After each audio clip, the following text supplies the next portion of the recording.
Hello ಎಲ್ರಿಗೂ welcome to Hima Manju vlogs. ಇದು Saturday ಮಾರ್ನಿಂಗಿಂದ ವ್ಲಾಗ್ ಆಗಿರುತ್ತೆ. ಸೊ ಇವತ್ತಂತೂ ತುಂಬಾ ಲೇಝಿ ಮಾರ್ನಿಂಗ್ ಆಗಿತ್ತು. ಯಾಕೆ ಅಂದರೆ ನೆನ್ನೆ ಫುಲ್ ಸ್ಟ್ರೆಸ್ ಆಗಿದ್ದರಿಂದ ನಾನು ಕೂಡ ಲೇಟಾಗಿದ್ದೆ. ರಂಗೋಲಿನೂ ಸಿಂಪಲಾಗಿ ಮುಗಿಸ್ದೆ. ಮತ್ತು ಕೆಲಸ ಮಾಡೋಕ್ಕಂತೂ ಬಾಡಿ ಸಪೋರ್ಟೇ ಮಾಡ್ತಿರ್ಲಿಲ್ಲ. ಯಾಕಂದರೆ ಮಗು ಇದ್ದಿದ್ದರಿಂದ ಸ್ವಲ್ಪ ನಿದ್ದೆನೂ ನಂಗೆ ಕಡಿಮೆ ಆಗಿತ್ತು. ಇಲ್ಲಾಂದರೆ ದಿನ ಬೆಳಗ್ಗೆ ಬೇಗ ಎದ್ದೋಳ್ತಾ ಇದ್ದಂಗೆ ಎಲ್ಲ ಕೆಲಸ ಪಟ ಮುಗ್ದೋಗೋದು. ಮತ್ತು ಇನ್ನೊಂದು ಏನಂದರೆ ನನಗೆ ತುಂಬ ಜನ ಪರ್ಸ್ನಲಾಗಿ ಮೆಸೇಜ್ ಮಾಡಿ ಕೇಳ್ತಾ ಇದ್ದಾರೆ, ಮಗುಗೆ ಎಷ್ಟು ತಿಂಗಳು, ಮಗು ಏನೆಲ್ಲ ಮಾಡುತ್ತೆ, ಮಗು ಜೊತೆ ಯಾವುದೋ ವೀಡಿಯೋಸ್ ಮಾಡಲ್ವಾ ಅಂತ. ಖಂಡಿತ ನನ್ನ ಮಗಳ ಜೊತೆನೂ ವೀಡಿಯೋಸ್ ಮಾಡ್ತೀನಿ. ಮಗುಗೆ ಈಗ 10 ತಿಂಗಳು. ಸೊ ಹಾಗಾಗಿ ಅವಳಿಗೆ ಫುಲ್ ಆಟದ ಮೇಲೆ ಗಮನ ಇರುತ್ತೆ. ಆಟಾಡೋ ಮಗುನ ಯಾಕೆ ವೀಡಿಯೋಗೆಲ್ಲ ಇದು ಮಾಡಿ ಡಿಸ್ಟರ್ಬ್ ಮಾಡೋದು ಅಂತ ಅಷ್ಟೇ. ಖಂಡಿತ ನಾನು ಪಾಪು ಜೊತೆನೂ ಒಂದಿನ ವೀಡಿಯೋ ಮಾಡ್ತೀನಿ. ಹಾಗೆ ನನಗೆ ಸುಮಾರು ಜನ ವಾಯ್ಸ್ ಚೆನ್ನಾಗಿದೆ ಅಂತ ಮೆಸೇಜ್ ಮಾಡ್ತಾಯಿದ್ದೀರಾ ಮತ್ತು ಕಮೆಂಟ್ ಕೂಡ ಮಾಡ್ತಾಯಿದ್ದೀರಾ. ತುಂಬ ಥ್ಯಾಂಕ್ಸ್. ಆದರೆ ಏನಾದರೂ ವರ್ಡಿಂಗ್ಸಲ್ಲಿ ಮಿಸ್ಟೇಕ್ ಮಾಡಿದ್ರೆ ದಯವಿಟ್ಟು ಕ್ಷಮಿಸಿ. ಖಂಡಿತ ಏನಾದರೂ ಡೆವಲಪ್ಮೆಂಟ್ ಇದ್ದರೆ ಇಂಪ್ರೂವ್ ಮಾಡ್ಕೊಳ್ತೀನಿ ಅಂತ ಹೇಳ್ತೀನಿ. ಮತ್ತು ಇಲ್ಲಿ ಬ್ರೇಕ್ಫಾಸ್ಟ್ಗೆ ನಾನು ಸಿಂಪಲಾಗಿ ಯಾವುದೇ ಸಾಸಸ್ನ ಯೂಸ್ ಮಾಡದೆ ವೆಜಿಟೇಬಲ್ ಫ್ರೈಡ್ ರೈಸ್ನ ಮಾಡ್ಕೊತಾ ಇದ್ದೀನಿ. ಇದಂತೂ ಸೇಮ್ ನಿಮಗೆ ಸ್ಟ್ರೀಟ್ ಸ್ಟೈಲ್ ಟೇಸ್ಟೇ ಕೊಡುತ್ತೆ. ಫಸ್ಟ್ ನಾನಿಲ್ಲಿ ಎಲ್ಲ ತರಕಾರಿನೂ ಯಾವ್ಯಾವ ವೆಜಿಟೇಬಲ್ಸ್ ಇದೆಯೋ ಎಲ್ಲನೂ ಸಣ್ಣದಾಗಿ ಹಚ್ಕೊತಿದ್ದೀನಿ. ಯಾವಾಗ ನಾವು ತರಕಾರಿನ ಸಣ್ಣದಾಗಿ ಹಚ್ಕೊಳ್ತೀವಿ ಆಗ ನಮಗೆ ಅದು ಫ್ರೈ ಮಾಡೋಕ್ಕೆ ಈಸಿ ಆಗುತ್ತೆ. ಫಸ್ಟು ಇಲ್ಲಿ ಒಂದು ಬಾಣಲಿಗೆ ಎಣ್ಣೆನ ಹಾಕಿ, ಎಣ್ಣೆ ಕಾದ್ಮೇಲೆ ಈರುಳ್ಳಿ, ಹಸಿಮೆಣ್ಸಿನ್ಕಾಯಿ ಹಾಕ್ಕೋತಾ ಇದ್ದೀನಿ. ಹಸಿಮೆಣ್ಸಿನ್ಕಾಯಿ ನಿಮಗೆ ಖಾರಕ್ಕೆ ಎಷ್ಟು ಬೇಕು ಅನಿಸುತ್ತೋ ಅಷ್ಟನ್ನು ಹಾಕ್ಕೋಬೇಕು.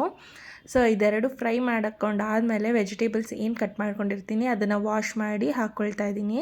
ಸೊ ವೆಜಿಟೇಬಲ್ಸ್ ಎಲ್ಲ ಫ್ರೈ ಆಗಬೇಕು ಅಂದರೆ ಒಂದು 1/2 ಟೇಬಲ್ ಸ್ಪೂನಷ್ಟು ಸಾಲ್ಟ್ ಹಾಕಬೇಕು. ಸೊ ಸಾಲ್ಟ್ ಹಾಕಿದ್ರೆ ನಮಗೆ ಬೇಗ ತರಕಾರಿ ಎಲ್ಲ ಫ್ರೈ ಆಗುತ್ತೆ. ಸೊ ಇಲ್ಲಿ ನಾನು ಸಾಲ್ಟ್ನ ಕೂಡ ಹಾಕ್ಬಿಟ್ಟು ಚೆನ್ನಾಗಿ ಫ್ರೈ ಮಾಡ್ತಾಯಿದ್ದೀನಿ. ಇದೆಲ್ಲ ಚೆನ್ನಾಗಿ ಫ್ರೈ ಆದಮೇಲೆ ನಾನು ಏನು ಕುಕ್ ಮಾಡಿರ್ತೀನಿ ರೈಸು ಅದನ್ನು ಹಾಕ್ಕೊಂಡು ಮತ್ತು ಇನ್ನೊಂಚೂರು ಟೇಸ್ಟಿಗೆ ಎಷ್ಟು ಸಾಲ್ಟ್ ಬೇಕೋ ಅಷ್ಟು ಹಾಕ್ಕೊಂಡು ಇಲ್ಲಿ ನಾನು 1 2 3 ಫ್ರೈಡ್ ರೈಸ್ ಪೌಡರ್ನ ಬಳಸ್ತಾ ಇದ್ದೀನಿ. ಸೊ ಯಾವುದು ಸಾಸಸ್ ಬೇಡ, ಇದೊಂದು ಪೌಡರ್ ಹಾಕಿದ್ರೆ ಸಾಕು. ಸೇಮ್ ನಿಮಗೆ ಸ್ಟ್ರೀಟ್ ಸ್ಟೈಲಲ್ಲಿ ಯಾವ ಫ್ರೈಡ್ ರೈಸ್ ಟೇಸ್ಟ್ ಸಿಗುತ್ತೋ ಅದೇ ಟೇಸ್ಟ್ ಸಿಗುತ್ತೆ. ನಾನು ಇದನ್ನು ತುಂಬ ವರ್ಷಗಳಿಂದ ಮಾಡ್ತಾಯಿದ್ದೀನಿ. ನನಗಂತೂ ತುಂಬಾ ಇಷ್ಟ ಆಗುತ್ತೆ. ಒಂದ್ಸಲ ಈ ಥರ ಟ್ರೈ ಮಾಡಿ ನೋಡಿ, ಸಖತ್ ಟೇಸ್ಟಿಯಾಗಿರುತ್ತೆ. ಮತ್ತು ಫ್ರೈಡ್ ರೈಸ್ ಜೊತೆಗೆ ನಾನಿಲ್ಲಿ ನ್ಯೂ ಇಯರ್ ರೆಸಲ್ಯೂಷನ್ ಅಂತ ದಿನ ಒಂದು ಹೆಲ್ದಿ ಡ್ರಿಂಕ್ ಮಾಡ್ಕೋತಾ ಇದ್ದೆ. ಇವತ್ತು ಫ್ರೈಡ್ ರೈಸ್ ಜೊತೆಗೆ ನಾನು ಏನಪ್ಪ ಮಾಡ್ಕೊಳ್ಳೋದು ಅಂತ ನೋಡಿದಾಗ ಆರೆಂಜ್ ಇತ್ತು. ಸೊ ಫ್ರೆಶ್ ಆರೆಂಜ್ ಜ್ಯೂಸನ್ನ ಮಾಡ್ಕೊಳ್ತಾ ಇದ್ದೀನಿ. ಸೊ ಇವತ್ತಿನ ಬ್ರೇಕ್ಫಾಸ್ಟ್ಗೆ ನನಗೆ ಫ್ರೈಡ್ ರೈಸ್ ಮತ್ತು ಆರೆಂಜ್ ಜ್ಯೂಸ್ ಸಿಕ್ತು. ಸೊ ಇದು ಇವತ್ತು ಬ್ರೇಕ್ಫಾಸ್ಟ್ ಆಯಿತು. ಬ್ರೇಕ್ಫಾಸ್ಟ್ ಎಲ್ಲ ಮುಗಿಸ್ಕೊಂಡು ನಾನು ನನ್ನ ಮನೆ ಕೆಲಸ ಎಲ್ಲ ಮುಗಿಸ್ಕೊಂಡೆ. ಸೊ ಮಧ್ಯಾಹ್ನ ಹೊತ್ತಿಗೆ ನನಗೆ ಅಡುಗೆ ಕೂಡ ಮಾಡಬೇಕಾಗಿತ್ತು. ಹಾಗಾಗಿ ನಾನಿಲ್ಲಿ ಹೀರೆಕಾಯಿ ತೊವೆನ ಮಾಡ್ತಾಯಿದ್ದೀನಿ. ಸೊ ಹೀರೆಕಾಯಿ ತವೆಗೆ ನಾನು ಅರ್ಧ ಕಪ್ ಹೆಸರುಬೇಳೆ, ಅರ್ಧ ಕಪ್ ತೊಗರಿಬೇಳೆ ತೊಗೊಂಡಿದ್ದೀನಿ. ಕೆಲವರು ಹೆಸರುಬೇಳೆನೂ ಬರೀ ಹೆಸರುಬೇಳೆ ಹಾಕ್ತಾರೆ, ಬರೀ ತೊಗರಿಬೇಳೆನೂ ಹಾಕ್ತಾರೆ.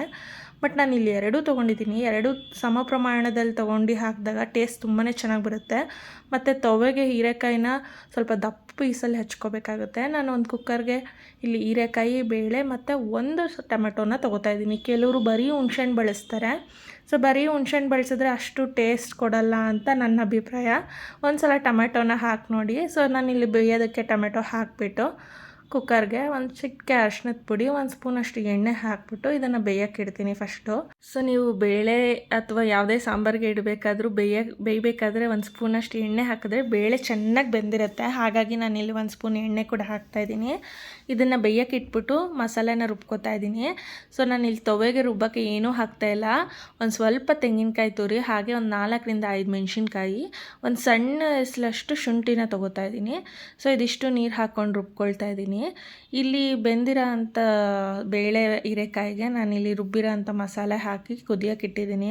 ಸೊ ಇದು ಚೆನ್ನಾಗಿ ಕುದಿ ಬರ್ತಾ ಇದ್ದಂಗೆ ನಾನು ಉಪ್ಪು, ಹುಣಸೆಹಣ್ಣು ಹುಳಿ ಸ್ವಲ್ಪ ಹಾಕಿರ್ತೀನಿ. ಸೊ ಟೊಮೆಟೊ ಹಾಕಿರೋದ್ರಿಂದ ಹುಳಿ ಇರುತ್ತೆ, ಹಾಗಾಗಿ ಹುಣಸೆಹಣ್ಣು ಹುಳಿ ಸ್ವಲ್ಪ ಹಾಕ್ಕೊಳ್ತೀನಿ, ಜಾಸ್ತಿ ಹಾಕ್ಲಿಕ್ಕೆ ಹೋಗಲ್ಲ. ಸೊ ಇದು ಕುದೀತಾ ಇದ್ದಂಗೆ ನಾನು ಇದಕ್ಕೆ ಚೆನ್ನಾಗಿ ಒಗ್ಗರಣೆನ ಹಾಕಿ ಒಗ್ಗರಣೆ ಸಹ ಮಿಕ್ಸ್ ಮಾಡ್ತಾಯಿದ್ದೀನಿ. ಸೊ ಒಗ್ಗರಣೆ ಎಲ್ಲ ಮಿಕ್ಸ್ ಕೊಟ್ಟು ಇನ್ನೊಂದು ಕುದಿಸಿದ್ರೆ ಸಖತ್ ಟೇಸ್ಟಿಯಾಗಿರುತ್ತೆ ಈ ತವೆ ಅಂತೂ. ಒಂದ್ಸಲ ಟ್ರೈ ಮಾಡಿ ನೋಡಿ.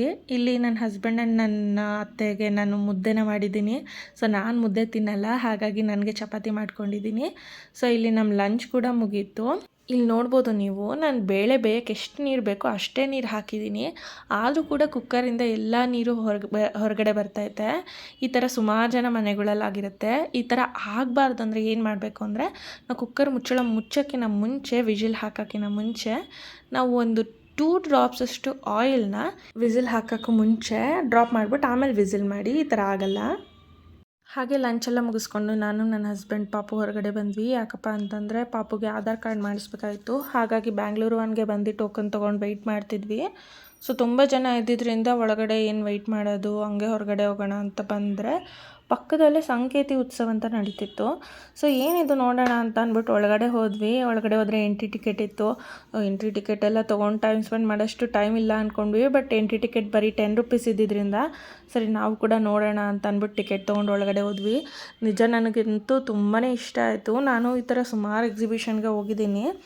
ಬಟ್ ಇಲ್ಲಿ ನನಗೆ ಕ್ವಾಲಿಟಿ ಎಲ್ಲ ತುಂಬಾ ಇಷ್ಟ ಆಯಿತು. ಪ್ರತಿಯೊಂದು ಲೇಡೀಸ್ ಕೂಡ ಇಲ್ಲಿ ಏನು ಐಟಮ್ಸ್ ತಂದಿದ್ದಾರೆ ಅವರ ಒಂದು ಬಿಸ್ನೆಸ್ದು ಪ್ರತಿಯೊಂದು ತುಂಬಾ ಕ್ವಾಲಿಟಿ ಚೆನ್ನಾಗಿತ್ತು ಅಂತ ಹೇಳ್ಬೋದು. ಆ್ಯಂಡ್ ಪ್ರೈಸ್ ಕೂಡ ವರ್ತಿ ಅಂತ ಅನ್ನಿಸ್ತು ನನಗೆ. ನಾನು ಕೂಡ ನನ್ನ ಮಗಳಿಗೆ ಒಂದು ಉಲ್ಲಂದು ಹ್ಯಾಂಡ್ಲೂಮ್ ಫ್ರಾಕ್ ತೊಗೊಂಡೆ.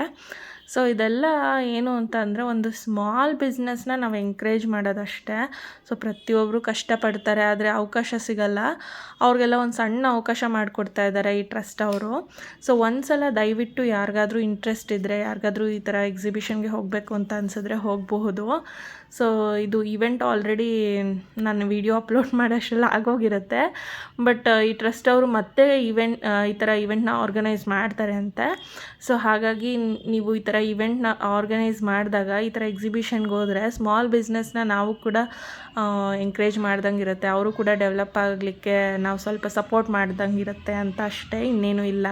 ಹಾಗೆ ನಾನು ನನ್ನ ಮಗಳಿಗೆ ಪರ್ಚೇಸ್ ಮಾಡಿರೋ ಫ್ರಾಕ್ ಕೂಡ ನೆಕ್ಸ್ಟ್ ಯಾವುದಾದ್ರೂ ಒಂದು ವ್ಲಾಗಲ್ಲಿ ಅಟ್ಯಾಚ್ ಮಾಡ್ತೀನಿ. ಆ ವಿಡಿಯೋ ಕ್ಲಿಪ್ಪಿಂಗ್ನು ಕೂಡ ತುಂಬ ಅಂದರೆ ತುಂಬ ಚೆನ್ನಾಗಿತ್ತು ಕ್ವಾಲಿಟಿ. ಸೊ ಎಲ್ಲ ಮುಗಿಸ್ಕೊಂಡು ಬಂದು ನಾನು ಇಲ್ಲಿ ಡಿನ್ನರ್ಗೆ ಚಪಾತಿ ಪ್ರಿಪೇರ್ ಮಾಡ್ಕೊಳ್ಳೋಣ ಅಂತ ಮಾಡ್ಕೊಳ್ತಾ ಇದ್ದೆ. ಆ್ಯಂಡ್ ನಮ್ಮ ಮನೇಲಿ ಯೂಶ್ವಲಿ ನಾವು ನೈಟ್ ಟೈಮ್ ಬಂತು ಅಂದರೆ ಚಪಾತಿ ರೊಟ್ಟಿ ಇಂಥದ್ದೇ ಜಾಸ್ತಿ ಮಾಡೋದು. ನಾನು ರೈಸ್ನ ಅವಾಯ್ಡ್ ಮಾಡ್ತೀನಿ. ಯಾಕೆಂದರೆ ಬೆಳಗ್ಗೆ ಮಧ್ಯಾಹ್ನ ಎಲ್ಲ ರೈಸ್ ಐಟಮ್ಸ್ ತಿಂದಿರ್ತೀವಿ. ಹಾಗಾಗಿ ನಾನು ನೈಟ್ ಯೂಶ್ವಲಿ ಪ್ರಿಫರ್ ಮಾಡಲ್ಲ. ನನ್ನ ಹಸ್ಬೆಂಡ್ ಕೂಡ ಸ್ವಲ್ಪ ಡಿನ್ನರ್ ಮಾಡಲಿಕ್ಕೆ ಹೆಲ್ಪ್ ಮಾಡಿದ್ರು. ಹಾಗಾಗಿ ಡಿನ್ನರ್ ಎಲ್ಲ ಬೇಗ ಮುಗಿಸ್ಕೊಂಡು ನಾನು ಕಿಚನ್ ಎಲ್ಲ ಕ್ಲೀನ್ ಮಾಡಿಕೊಂಡೆ. ಸೊ ಎಲ್ಲ ಕೆಲಸ ಬೇಗ ಆಯಿತು. ಹಾಗಾಗಿ ಬೇಗನೆ ಮಲ್ಕೊಂಡೆ ಇವತ್ತು. ಸೊ ಈ ವಿಡಿಯೋ ನಿಮ್ಗೆ ಇಷ್ಟ ಆಗಿದರೆ ನನ್ನ ಚಾನಲ್ನ ಸಬ್ಸ್ಕ್ರೈಬ್ ಮಾಡಿ. Thank you.